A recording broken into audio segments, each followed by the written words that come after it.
बिस्मिल्लाहिर्रहमानिर्रहीम। अस्सलामुअलैकुम। Welcome back to my YouTube channel. आज हम बना रहे हैं अरवी का सालन। तो चलिए अपनी रेसिपी शुरू करते हैं। इसके लिए अरवी हमने ली है 1 किलो।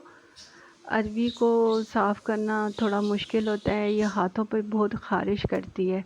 तो इसके लिए आप सरसों का तेल या कुकिंग ऑयल जो भी आप यूज़ करते हैं वो पहले हाथों को अच्छे तरीके से लगा लें। अगर आप कोई भी ऑयल नहीं लगाएंगे तो अरवी के छिलके हाथों पे बहुत ज़्यादा ख़ारिश करते हैं और वो बहुत देर तक रहती है ख़ारिश।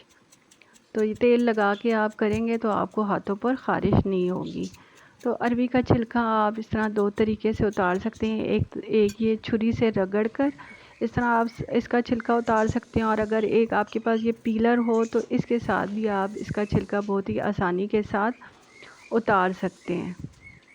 तो इस तरह हम सारी अरवी को छील लेंगे और इस तरह हमने उसको स्लाइसेस में काट लिया है, गोल गोल स्लाइसेस में। तो इसके बाद हम इसको 2 टीस्पून हम इसको नमक लगाएंगे अच्छे तरीके से, क्योंकि अरवी लेस छोड़ती है। तो उसके बाद नमक लगाने के बाद हम इसको एक देचकी में डाल के इसमें पानी शामिल करेंगे और 15 मिनट के लिए हम इसको रख देंगे, जिससे ये अपनी उस लेस को वो छोड़तीगी।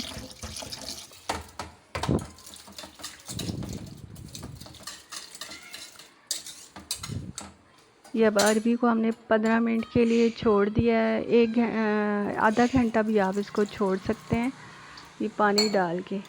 और इसके बाद जब टाइम पूरा हो जाएगा तो भी हम इसको इसके साथ अच्छे तरीके से पहले पानी में मिक्स करेंगे, और पानी के साथ इसको जब धोएंगे तो इसको अच्छे हाथों से मल के उतारेंगे। इसकी वो जो लेस होगी वो साफ़ हो जाएगी। ये अच्छे तरीके से हम इसको धो लेंगे, धो के स्टेन कर लेंगे इसका पानी।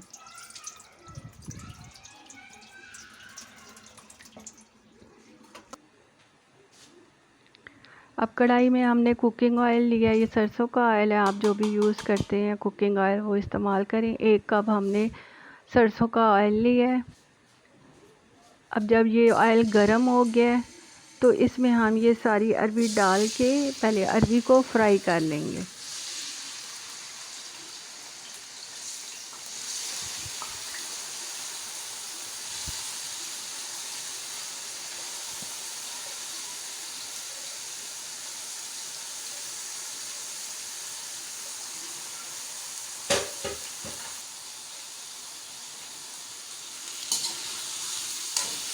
अरवी को हम फ्राई करेंगे तो ये इतनी देर हमने फ्राई करनी है कि ये ऑयल में सॉफ्ट हो जाएगी, फ्राई हो जाएगी, नरम हो जाएगी। इसको ये हम चम्मच से तोड़ के देखेंगे तो ये तकरीबन गली हुई होगी। तो इसको हम ऑयल में से निकाल लेंगे। ये इसको निकाल के हम अलग से रख देंगे। फिर उसी ऑयल में हम एक प्याज डाल के उसको फ्राई कर लेंगे। जब प्याज सॉफ्ट हो जाएगा हमने इसको इतना फ्राई करना है कि वो थोड़ा नरम हो जाए ऑयल में और उसका कच्चापन ख़त्म हो जाए। ये अब ऑयल में हमने इसको फ्राई कर लिया है, ये प्याज सॉफ्ट हो गया है। तो इसमें हम ये लहसुन अदरक की पेस्ट 1 टेबलस्पून हम ये डाल देंगे। इसको थोड़ी देर फ्राई करेंगे 1 मिनट के लिए। और इसके साथ ही हम इसमें टमाटर डाल देंगे। ये 5 अदद टमाटर हैं। आपको अगर कम पसंद है डालने तो आप बेशक इनकी तादाद कम कर सकते हैं, लेकिन इससे ये है कि अच्छा जायका बनता है मसाले का। अब ये 2 टीस्पून हम इसमें पिसी हुई लाल मिर्च शामिल कर देंगे। 1 टीस्पून नमक डाल देंगे। और ये पेपरिका कश्मीरी लाल मिर्च ये 1 टीस्पून हम डालेंगे, इससे उसका कलर अच्छा सा बनेगा सालन का। ये सब डाल के हम इसको मसाले को इतना फ्राई करेंगे कि टमाटर नरम हो जाए, टमाटर का कच्चापन ख़त्म हो जाए और वो सॉफ्ट हो जाए। हमने मसाले को इतना भूनना है।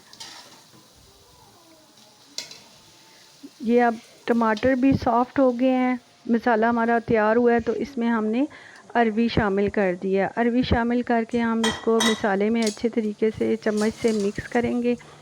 मिक्स करने के बाद हम इसको 10 मिनट के लिए दम पे लगाएंगे। दम लगाने से ये होता है कि मसाले में जितना ऑयल होता है वो थोड़ा अलग हो जाता है और मसाला सारा यकजान हो जाता है। उसके लिए हम हल्की आंच पे, दम वाली आंच पे इसको 10 मिनट के लिए 5 से 10 मिनट तक दम लगाएंगे। दम लगाने के बाद ये अब हमारी अरवी तैयार हो गई है। इसको सर्विंग के लिए हम इसको बाहर निकालेंगे और 1 से 2 अदद हरी मिर्चें हैं जो हम इसमें ऊपर से शामिल करेंगे। ये हमारी रेसिपी तैयार हो गई है। अगर आपको पसंद आए तो इसको लाइक, सब्सक्राइब और शेयर कर दें। फिर मिलेंगे एक नई रेसिपी के साथ। तब तक अल्लाह हाफ़िज़।